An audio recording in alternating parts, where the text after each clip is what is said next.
everybody, it's Karen. How are you? Listen, I wanted to talk to a minute for people that have long-term sobriety who have relapsed, who are trying to get back. As most of you know my story, this is my story. I was sober for double digits. I had about 14 years, almost 15 years. And sorry, my dog just jumped up on my daughter's dog just jumped up on my lap. So I had some time and I relapsed. And the reason that I relapsed, I really spent a lot of time thinking about why I relapsed. Like, what happened? Everything was going great, right? I got sober and all the promises came true and everything was going great. So what happened? Why would I ever drink again? Well, I failed to enlarge my spiritual condition. That is the only thing that causes someone to drink and use again, is failing to enlarge your spiritual condition. You know, I meet a lot of people and I hear sometimes people say, well, I drank because so-and-so died. I lost my job. I lost my house. My wife left me. My husband left me. That's not why you drank again.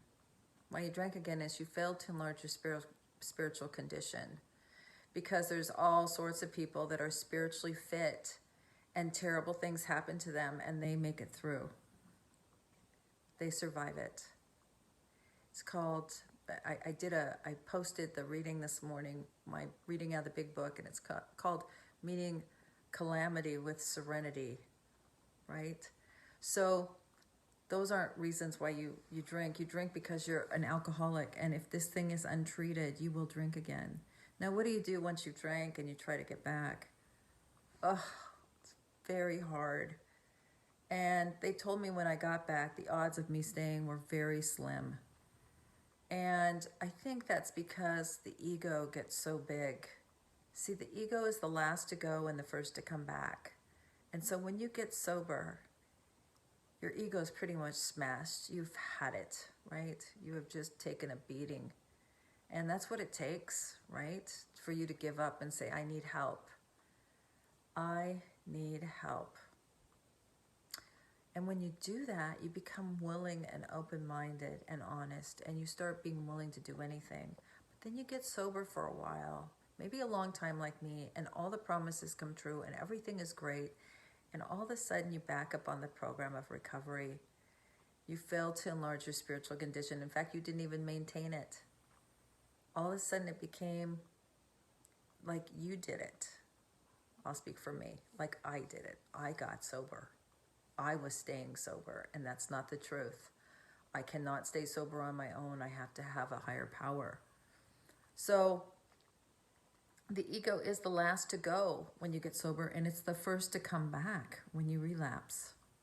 So the ego is really, it's the challenge. It's the reason a lot of people can't get sober. And unfortunately, to get that ego smashed down to size, sometimes it takes some serious consequences. And that's why I talk a lot to codependents about letting people have their consequences. Because until that ego gets beaten down, I'm right and you're wrong.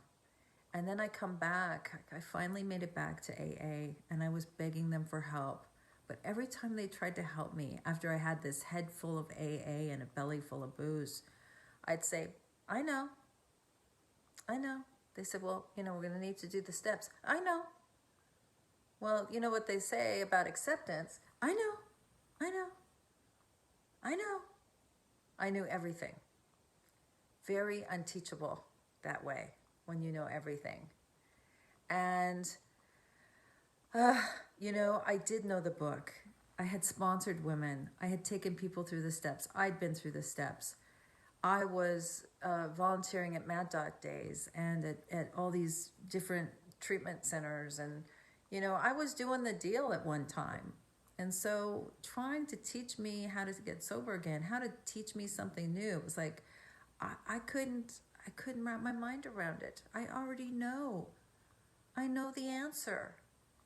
That is what really is the hardest part about long-term sobriety relapse, trying to get back. I had to smash my ego one more time. This is how it happened. I was there, I think I was doing the first or second step again, and I said something, and this woman asked me a question, and I said, I know. She said something to me and I said, I know. And she said, if you knew, you wouldn't be here. If you knew, you wouldn't have drank again. Obviously, you don't know.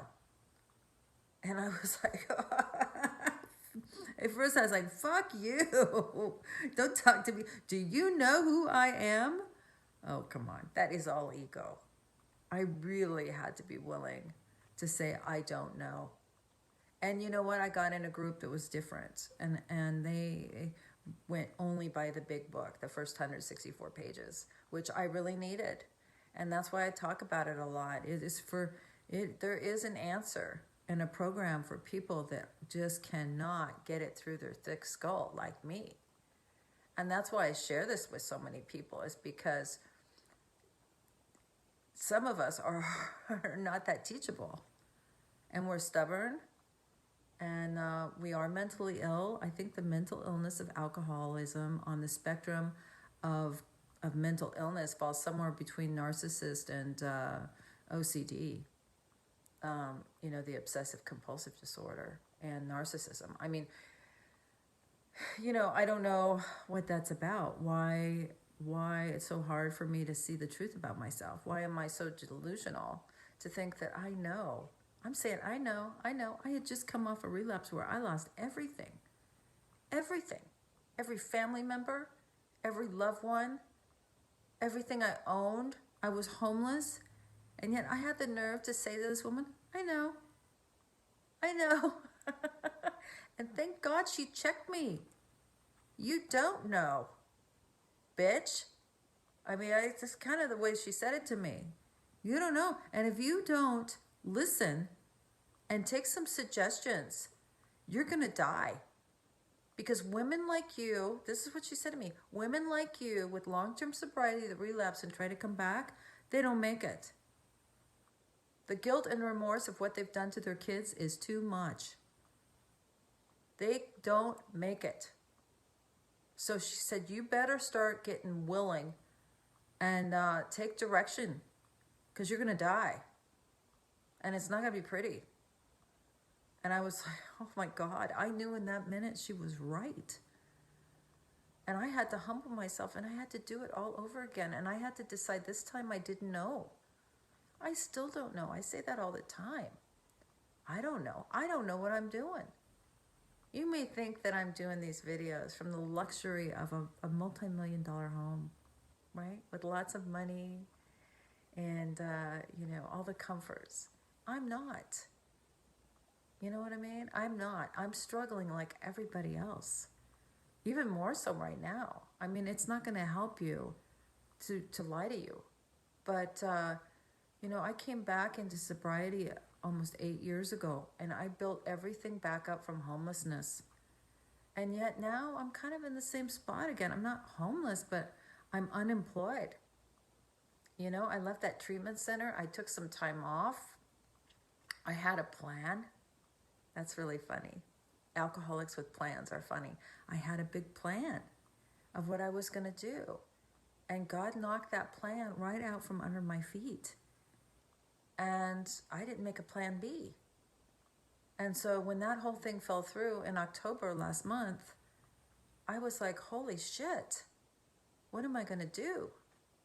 And I've been living off my savings, acting like, everything's fine. And in all these years, I've told people, if you just put this first, everything will be taken care of. And now I'm being challenged with that. I mean, it's only beneficial to tell you the truth. By telling you the truth, I guess you're going to get to see if my faith is really what it is. Is it true what I say or not? Am I going to be able to meet calamity with serenity? Is my ego going to come back? I am no different than any of you. If you think that I'm trying to teach you something about alcoholism, about how to stay sober, I'm trying to help you find a higher power like I did. I'm trying to help you find a new way of life, an answer, and there is an answer. Shit, this is going to run out of time. Okay, I have to do it under 10 minutes, so I can't post it. So, I love you all. I hope you got something out of that. To be continued. Have a great day. Bye.